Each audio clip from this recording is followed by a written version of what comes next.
کہتے ہیں کہ بال دیوتا عورتوں اور بچوں کی بلی مانگتا تھا، لہٰذا بال کے پجاری انسانوں کو اس کے آگے ذبح کرتے تھے۔ صورتحال اس قدر خراب ہو چکی تھی کہ بچے کے پیدا ہوتے ہی عورتوں کے پیٹ کو چاک کر کے بچوں کو نکال لیا جاتا اور انہیں بال دیوتا کے سامنے ذبح کیا جاتا تھا۔ یہی وجہ ہے کہ جب اللہ تعالیٰ نے حضرت ابراہیم علیہ السلام کو حکم دیا کہ وہ اپنی اولاد اسماعیل کو اللہ کی راہ میں قربان کریں، تو اللہ تعالیٰ نے حضرت اسماعیل کی جگہ دمبے کو بھیجا اور حضرت اسماعیل کو بچا لیا، کیونکہ خدا اس وقت یہ بتا رہے تھے کہ انہیں انسانوں کی قربانی نہیں چاہیے۔ انسانوں کا خون بہائے بغیر بھی اللہ تعالیٰ انسانوں کو اصلی درجے پر فائز کر سکتا ہے، یعنی سچا خدا زندگی بچاتا ہے اور بال جیسے باطل خدا لوگوں کی زندگیاں چھین لیتے ہیں۔ بنی اسرائیل میں بال کی پوجا بادشاہ اخی اب اور ملکہ ایزابیل کے دور حکومت میں اپنے عروج پر تھا۔ ملکہ ایزابیل بال کی پوجا کیا کرتی تھی اور اس نے بادشاہ اخی اب کو بھی شریعت موسوی سے ہٹا کر بال کی پوجا میں لگا دیا تھا۔ بنی اسرائیل کے علماء اور سچے خدا کے ماننے والے اب بھی موجود تھے، لیکن ان کی تابع داری کافی کم رہ گئی تھی، لہٰذا اللہ تعالیٰ نے ان کی ہدایت کے لیے حضرت الیاس علیہ السلام کو بھیجا۔ حضرت الیاس نے بادشاہ اخی اب کو سچے خدا پر ایمان لانے کی دعوت دی اور یہ ثابت کرنے کے لیے موسیٰ کا خدا ہی حقیقی خدا ہے۔ حضرت الیاس نے کوہ کامل پر ان مشرکوں کا سامنا کیا اور مقابل رہے۔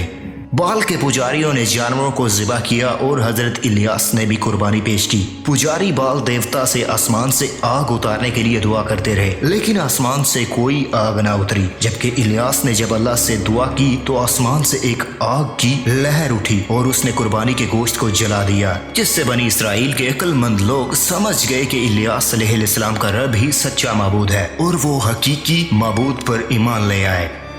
مگر وقت گزرنے کے ساتھ بنی اسرائیل دوبارہ شرک میں مبتلا ہو گئے اور آپ کے بعد بال دیوتا کی پرستش دوبارہ شروع ہو گئی، جو حضرت داؤد اور سلیمان علیہ السلام کے دور حکومت تک جاری رہا۔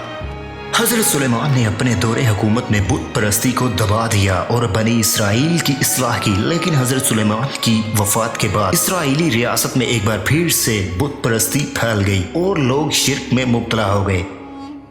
وقت گزرنے کے ساتھ بال پرستی ایک شیطانی مذہب بن گیا۔ 16ویں صدی میں بھی ہونے والے شیطان کی پوجا کے حوالے سے بے شمار انوکھی کہانیاں اور فلسفے تحریر کیے گئے ہیں، جس سے یہ ثابت ہوتا ہے کہ جب یورپ ناستثانیہ اور صنعتی انقلاب کے جدید دور کی طرف بڑھ رہا تھا، اس زمانے میں بھی بال پرستی کے گھنونے رسومات ادا کیے جاتے تھے اور بعد کے زمانے میں بھی یہ سلسلہ جاری رہا۔ اس دور میں چرچ سے نکالے جانے والے پادری بھی شیطان کے پجاری بن جاتے تھے۔ 16ویں صدی کے ابتدا میں بے شمار پادری، کارڈینل اور عیسائی پوپ کو موت کی سزا سنائی گئی۔ انہوں نے یہ اعتراف کیا تھا کہ وہ مسیح کو چھوڑ کر بال دیوتا کی پوجا کرتے ہیں، کالے جادو سیکھتے ہیں اور ننھے بچوں کو اغوا کر کے انہیں بال دیوتا کے آگے ذبح کرتے ہیں۔ اس زمانے میں بھی وچ کرافٹ جیسا جادو بہت فیمس تھا۔ جب بہت سارے وچ کرافٹس کو پکڑ لیا گیا اور چرچ سے انہیں سزائے موت سنائی گئی، تو ہیومن رائٹ کے ایک رپورٹ کے مطابق ہندوستان میں ہر سال 40,000 بچوں کو اغوا کیا جاتا ہے، جن میں اکثر بچوں کو دیوتاؤں کے آگے بلی چڑھا دیا جاتا ہے۔ لہٰذا یہ بات سچ ہے کہ بال دیوتا کی پوجا نہ صرف یورپ اور مشرق وسطیٰ میں بلکہ ہندوستان اور ایسٹر ملکوں میں بھی کی جاتی تھی، جو آج بھی جاری ہے۔ اس طرح بال دیوتا کے پجاریوں نے بعد میں ایلیومیناٹی، فری میشن جیسی انسانی تنظیموں کو جنم دیا، جن کا کام ہی بڑے بڑے صنعت کاروں اور مشہور شخصیات کو بال پرستی کروانا ہے اور شیطانوں کی حکومت کو قائم کرنا تھا۔ اسی طرح آج ہالی ووڈز اور فلم انڈسٹریز کے بڑے بڑے ستارے شامل ہیں، جو بال دیوتا کو اپنی روح دے کر شہرت کماتے اور لوگوں کو شیطان کے قریب لاتے ہیں۔ سائنس آف ٹیکنالوجی کے اس جدید دور میں جب انسانیت مارس تک جا پہنچی ہے، بال دیوتا اور اس کے پیروکار اس دور میں بھی پوری طرح سرگرم نظر آتے ہیں اور دنیا کے بڑے بڑے کمپنیز اور برانڈز بال دیوتا کی شکل کے لوگوز استعمال کرتے ہیں۔ اس کی ایک مثال حال ہی میں ہونے والے game common wealth opening ceremony تھا، جس میں ایک آرٹیفیشل بیل دکھایا گیا، جس پروگرام میں عورتوں کو اس بیل کے آگے ہاتھ میں مثال دے کر کھڑا کیا گیا، جسے آج دنیا کے سامنے کھلے عام پیش کیا گیا۔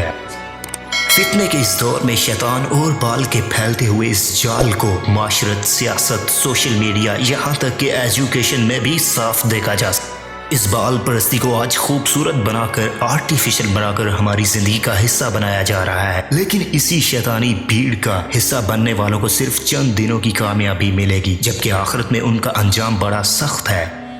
اسلام ہی وہ واحد راستہ ہے جو شیطان کے ان چالوں سے ہمیں بچا کر خداوند خدا کے لافانی اور نہ ختم ہونے والے بادشاہت میں داخل کر سکتا ہے۔